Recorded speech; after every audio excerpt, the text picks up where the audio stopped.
Hello again everybody, and welcome back to Dark Souls 3.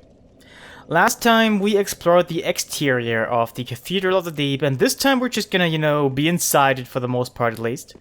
As far as I'm concerned, the exterior is actually the far longer part of the Cathedral, while the interior is really short if you know what to do and where to go. I mean, the same thing could be said about the outer parts, but I still think that the interior is shorter. But it's also quite a change of pace, thankfully. Because the exterior was just a gauntlet of ambushes. Not that there won't be any in here, because this is a Souls game, but there'll be less. Though technically there'll be more opportunities for much more devious ambushes. Yeah, last time we came from that direction here, but we didn't go down those stairs because we didn't see them. And in fact, for most of my playthroughs, I kind of missed this part.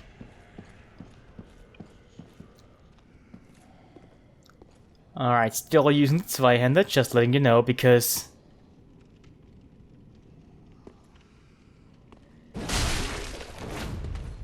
yeah. That. The charged up heavy attack and then stomp heavy attack combo seems to really kill most enemies that you can catch unaware. And even if you can't hit an enemy with the heavy attack, they get knocked down, you can stomp and follow up with a heavy attack and you'll hit them, probably. It's really good. And I wonder why that guy didn't drop on their way down, but you know.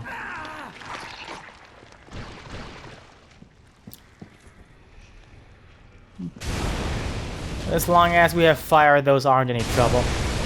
Even the torch will do a good number on them. But yeah, last time we came from that direction we just came from, except not these stairs. We then saw this big fella here and decided to go the other way. I think the designers tried to purposefully draw you towards the bonfire that way.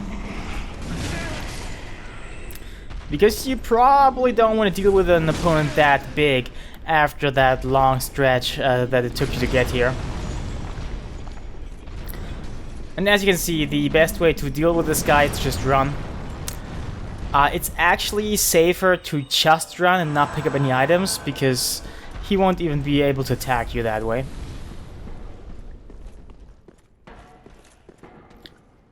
But we did get attacked from an upper part as well. Right before we went into the door, there was a bit of an upstairs part, and we're gonna go there now. First, let's explore this room. This is one more with those annoying thieves. You know, the one that kept ambushing us?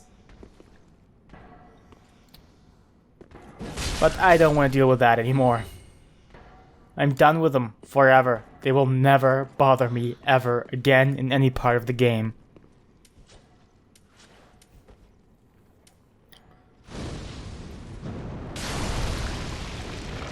And this is the power of Fire Orb. I think it would take us 2 or even 3 fireballs to do that.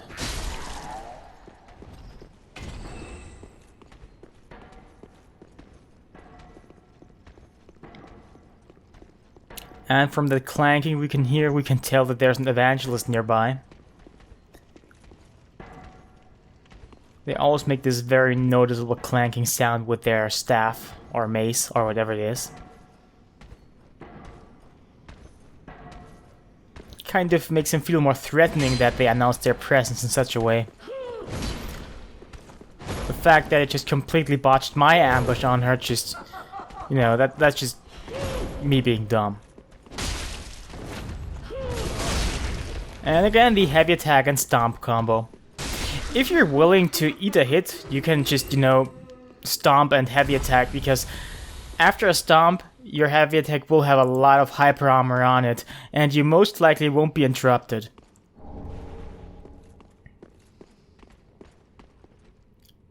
And yep, back down here is our giant friend.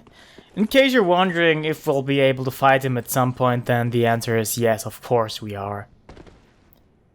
If the answer is do we have to, then no. No, we don't have to, actually. But as we'll see, he's fairly simple. Once we get there, of course. And at this point, we're basically already half done with the interior of the cathedral, though there is some option stuff that I'm not actually taking into account now.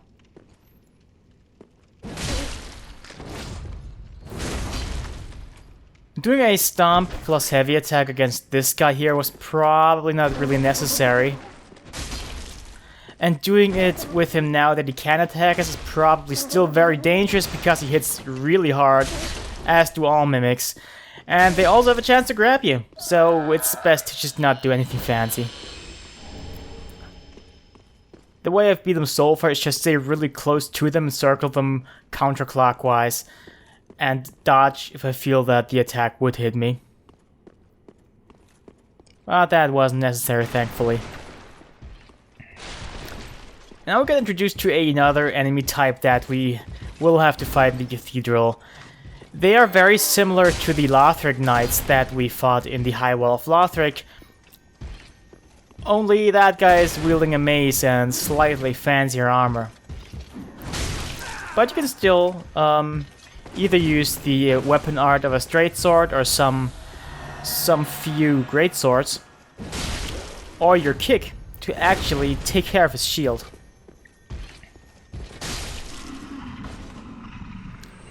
And I like the stomp way too much, shouldn't use it as much. The thing is, I just basically used it just to knock his shield away. I could have done something better with it.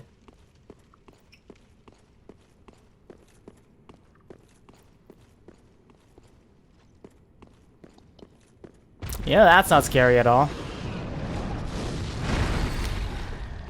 Now this enemy can be quite difficult to handle. Luckily, I know a way to do it without any hassle whatsoever. They are weak to fire as far as I can tell. And this is actually an opportunity to visceral attack them, to bring up some Bloodborne lingo. Some enemies will just get knocked down if you hit them hard enough, or rather deal enough damage to them in a short enough period of time, which will give you an opportunity to do a, well, I don't want to call it riposte, but you can basically get close, attack, and it'll have a special attack animation, much like in Bloodborne. Only in Bloodborne it wasn't so much attack him a lot, though there was that as well, but for the most part it was just shooting them at the right time to make them stagger, and then you could, you know, do a visceral attack. And we'll have to fight that guy again later, or rather one of them, don't worry. In case you really want to see me fight that weird spider thing, whatever it is.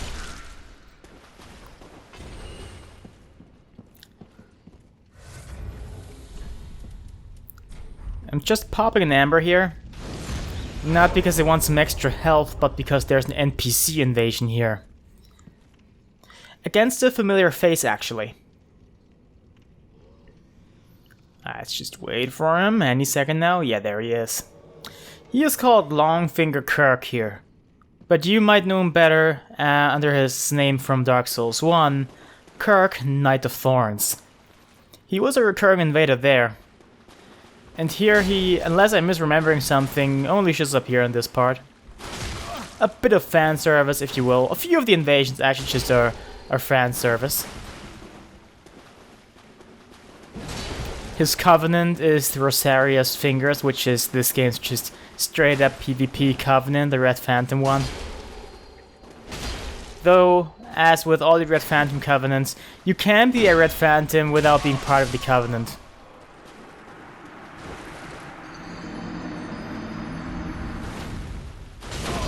And obviously don't underestimate him.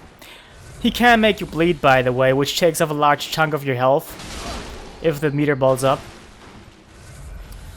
And if you have a faster weapon, you can actually just fairly easily stun lock him for a good period of time. With a heavy weapon such as this, it's better to just retreat and then time a swing. This got easier in Dark Souls 3 because you can actually charge your swing and delay it, so if your opponent comes in slower than you think, you can just still attack him at the right time. And over there we could see our giant, and right behind us to the right there's actually another one. There's two in here. I knew he was coming. I just decided that I should, you know, give him a chance to hit me. Yeah. So as I draw out those two thieves, it occurs to me that maybe I shouldn't do that now. Because there's somewhere else I probably should go first, before taking any more risks. But anyway, let's not deal with that big guy at least and move on. I kind of failed to talk about it before because I was busy talking, but from that one mimic we got a Deep Braille Divine Tome, which is another tome that is actually kind of dark themed, so we shouldn't give it to Arena. And from Kirk just now we actually got a sword and shield, which are weapons that we could also find in Dark Souls. And normally you'd always go to the elevator to find a shortcut. But in this case, the shortcut is actually the other door right here. And we're not gonna go up that elevator for now, at least. We're gonna save that for another time. For now, let's go back here from the other direction and spot that ambush ahead of time. And now let's take care again of those enemies that we've just taken care of. Now the only real reason I'm killing those instead of just walking around them, because there's nothing that they guard here, is that I might accidentally aggro them while fighting the giant that is up ahead. And that would actually make the giant fight a bit difficult, because otherwise fairly simple. But we'll see, of course.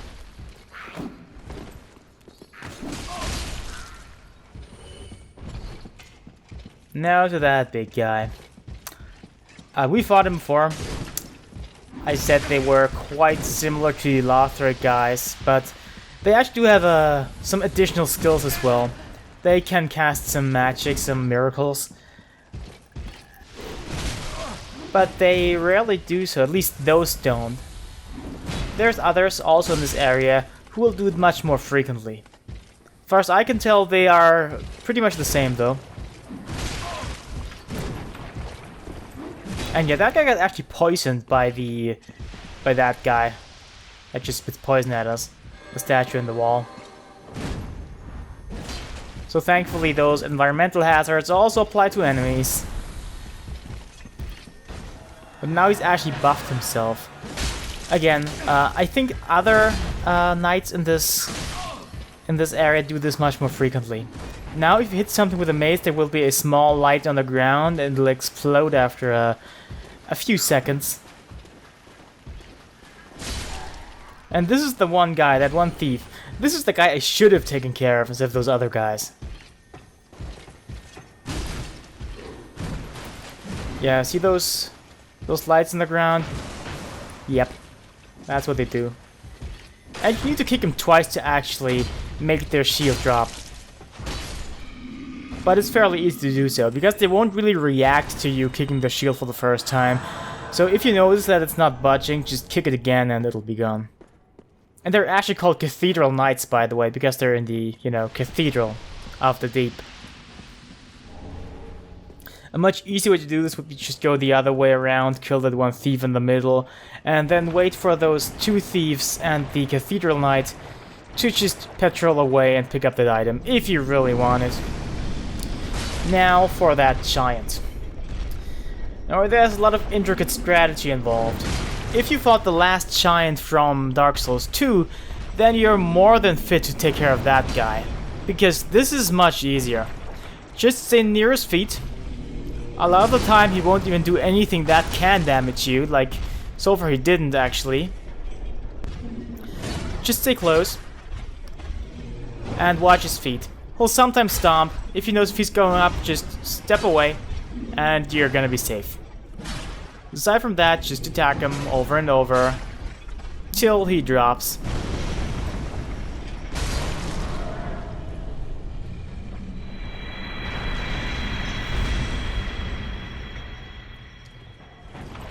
And he does drop some unique treasure.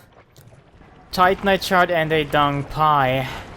A dung pie, in case you care, is a recurring item from Dark Souls 1, and I think also in Dark Souls 2, and it is literally shit. A lot of the uglier enemies tend to drop it. I think this is FromSoft's idea of a joke. Especially if the enemy, you know, looks smelly, which is basically almost every enemy, except the ones that run around in shining armor. They'll might have a chance to drop this.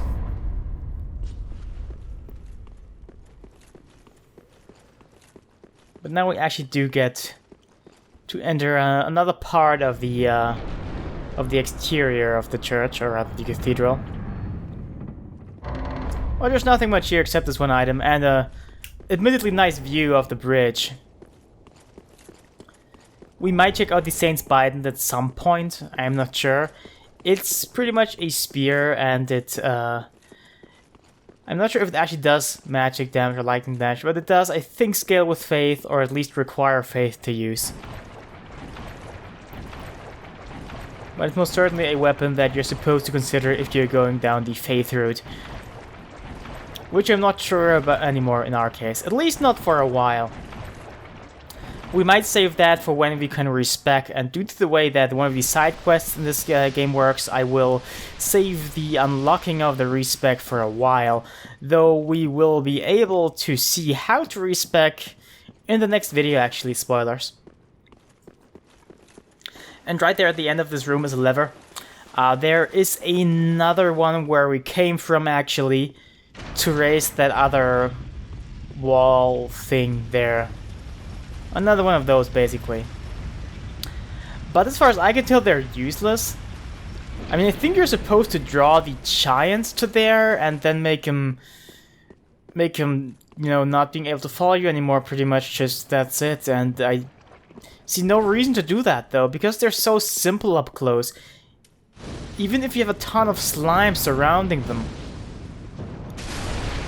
Though, I do prefer killing the slimes beforehand because he can't trip you up.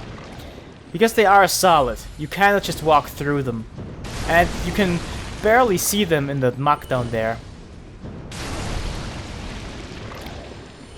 I don't think we have enough MP, or rather focus points, for all of them right now, but we can get a good number of them.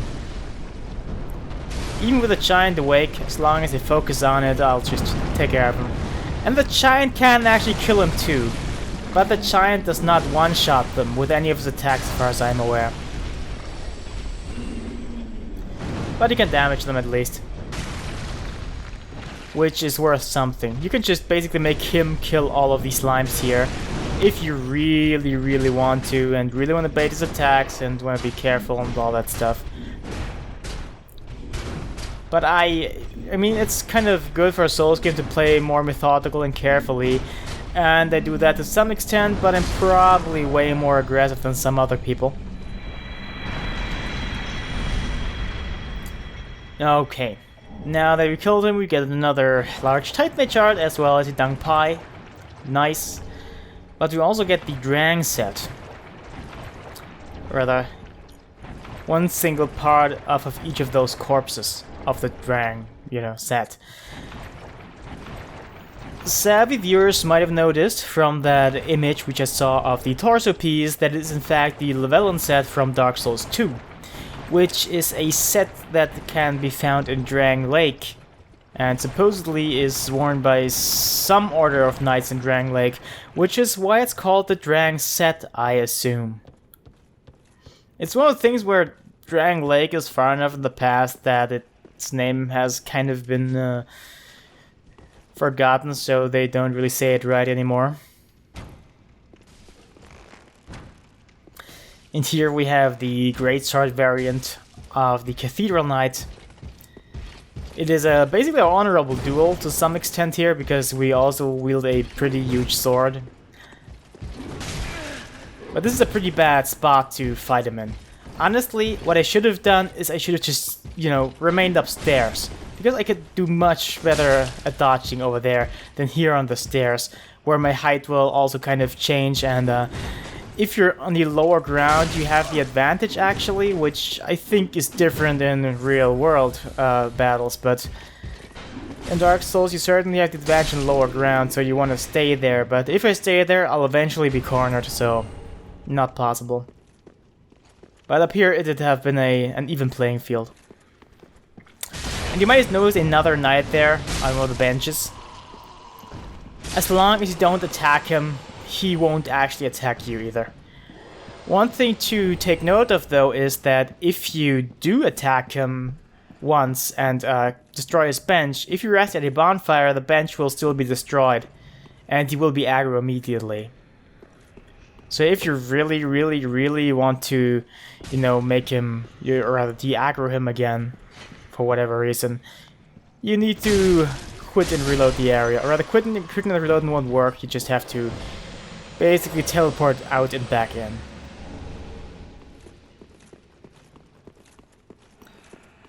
And here's two summoning signs. They are Horus and Anri. And to our left there on that wall would be a ring in New Game Plus. I won't be showing off any of the ring locations really for the New Game Plus, except those that I happen to be finding in my New Game Plus run. But yeah, I might as well summon those two. Because I think this next boss fight will not suffer from me having any help. It's a very interesting boss fight and I like it a lot, but it might actually be getting harder with other people, because with help, the bosses do get more health.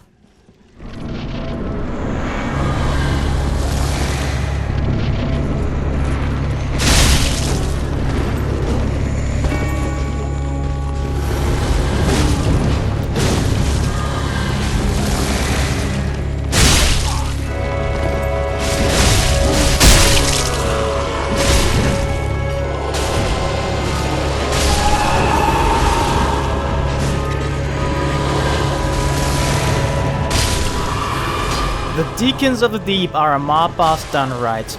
And part of the reason I brought this particular weapon here, I could have brought every big weapon with a wide swing actually, to make this much more fun. But it is fun without it too. The gimmick basically is that one of those deacons will be glowing red.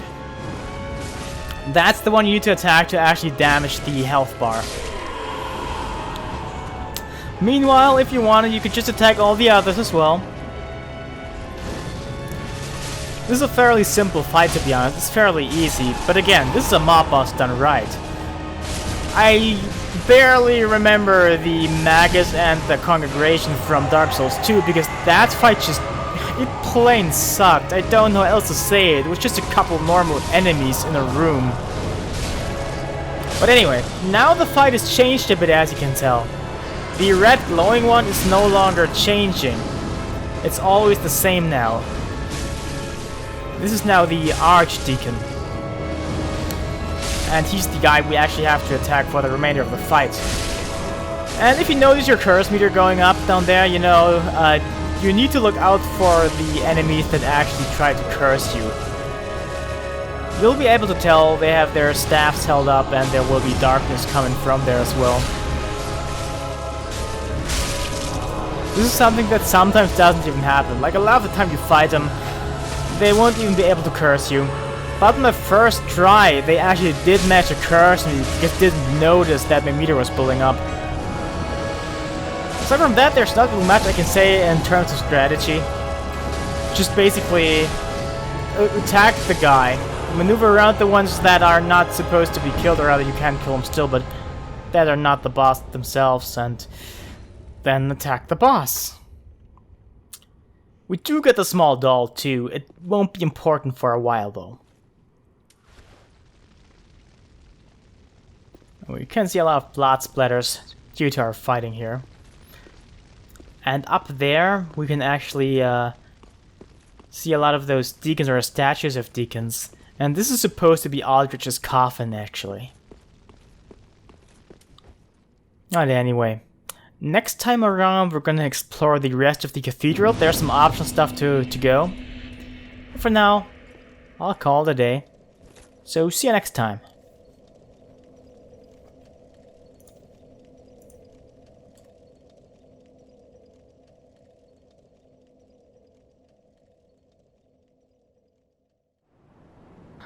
Alright, let's have a quick look at the weapons that we can make from the boss's soul. First, the description of the soul itself. Soul of the Deacons of the Deep.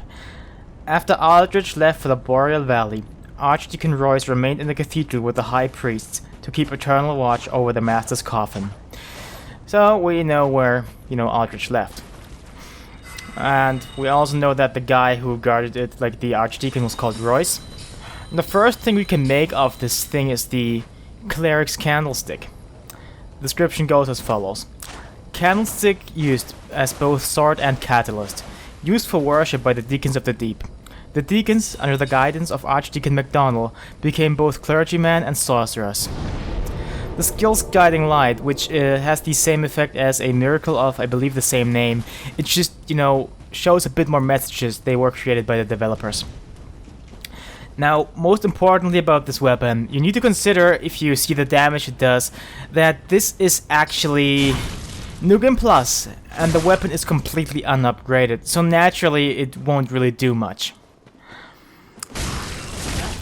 And I've never used it actually, aside from right now, but being able to cast sorceries rather quickly, well, that could be useful. With the right hand weapon, that is. Now, the thing is that this weapon has a faith requirement, but it still casts sorceries, not miracles. It cannot cast miracles. Yep, as you can see though, it barely does any damage. Neither do my sorceries, because this character's not a sorcerer. He can cast a few, spells, but they're mostly utility. So naturally, he won't do a lot of damage with, the actual damage-dealing sorceries. But let's head over to the next thing that we can make from it.